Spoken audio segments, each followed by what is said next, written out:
Learn the use of ibute. Ibute means to carry in as a verb in sentences.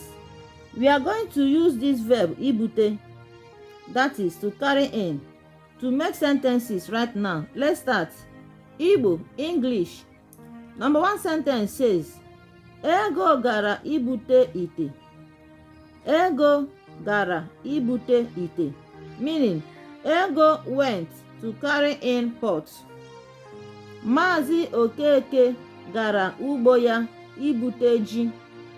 Maazị Okeke gara ugbo ya ibute ji, meaning Maazị Okeke went to his farm to carry in yam.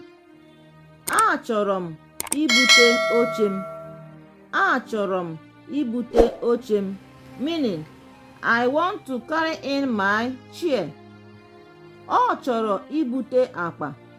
Ọ chọrọ ibute akpa, meaning he wants to carry in bag.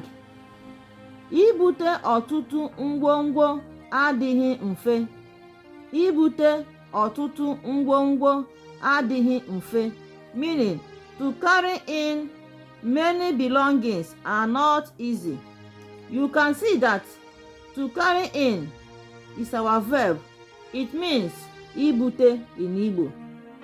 That is why we underlined them. We use the same color marker to identify same words both in Igbo and in English. You can see ego, we wrote it with black marker. Same thing with English. Gara means went. Ibute means to carry in. Ite means pot. So like and share our videos and also recite it for more understanding. Bye.